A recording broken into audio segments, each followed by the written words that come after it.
Hey folks, Hal Shurtleff here with Camp Constitution, and I am in my backyard in beautiful West Roxbury, Boston, Massachusetts. And what you're looking at is a display from a group called Save the Persecuted Christians.org.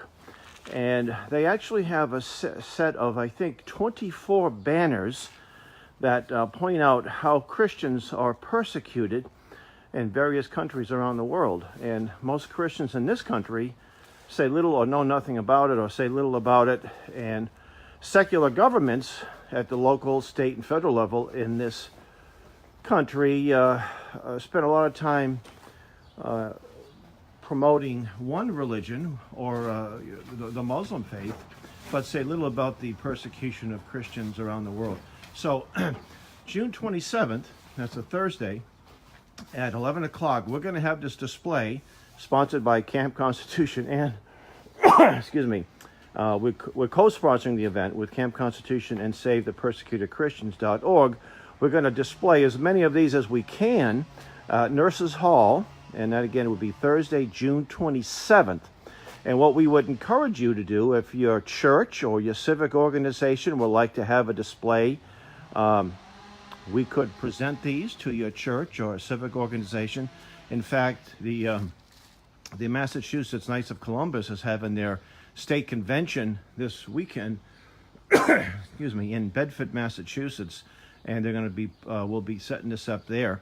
It's actually, ironically, there's a Syrian church right next door to me, and I'm going to let them know. But just review a few of these here. People of the Cross, that would be Christians. More than 215 million of the world's Christians are suffering heavy persecution, including torture, rape, crucifixion, enslavement, expulsion, and genocidal murder. In Egypt, the bombing of Coptic churches and other attacks killed 128 Christians in 2017, including children and adults, shot by jihadists one by one on a bus from Minya, a town visited by the Holy Family as they themselves fled violence in Bethlehem. Discrimination against the Coptic Christians, 10% of the population, results in kidnappings, forced marriages, church closures, unemployment, and other abuses.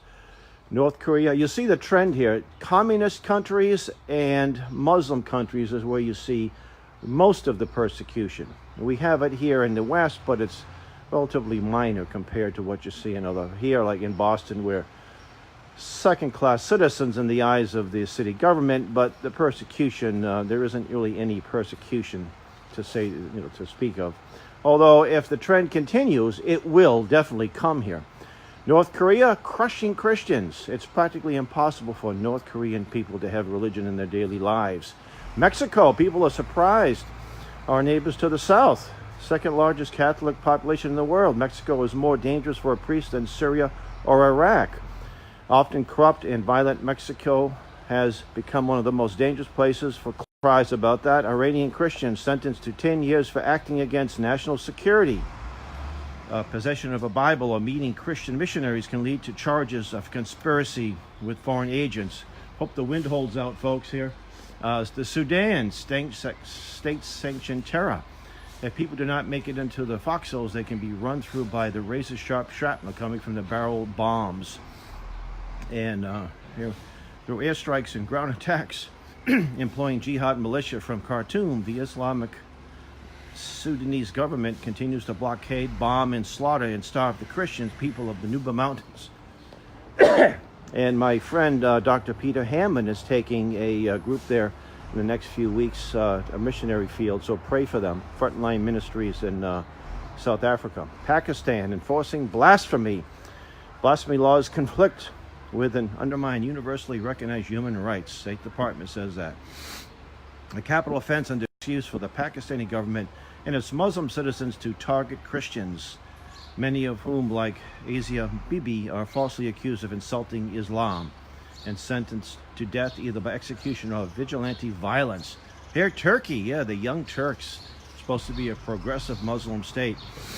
Today, only 0.02% of Turks are Christian due to brutal persecution. Oppression has reduced Christianity from 20% before World War I to near extinction. No clergy may be ordained. Confiscated church properties become museums. or mosques, or simply deteriorate. Some of the world's oldest Christian communities are disappearing. China, yes, this is a country that the left and both major parties tends to love. In Boston, we fly the flag of Communist China to celebrate the revolution that led to millions of deaths. Meanwhile, the Christian flag is strictly forbidden at this point.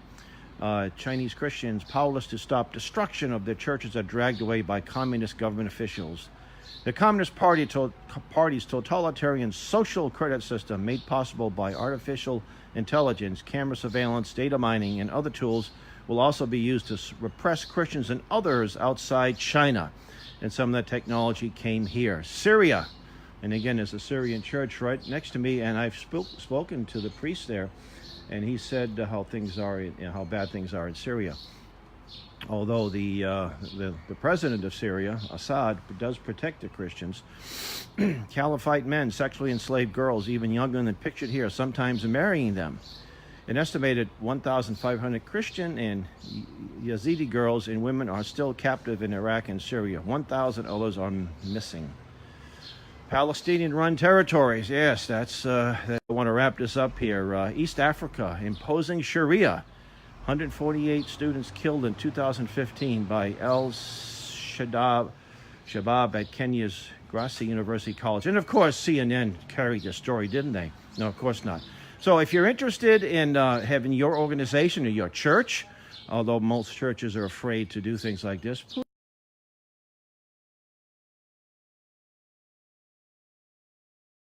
please the Persecuted Christians.org.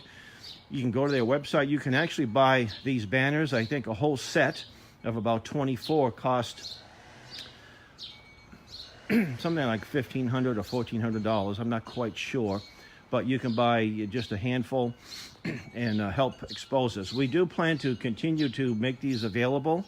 We're going to be hopefully get these displayed on Boston Common, maybe not the whole batch, but maybe some, as well as other places, other state houses. So thank you for watching, and to learn more about Camp Constitution, please visit our website, campconstitution.net.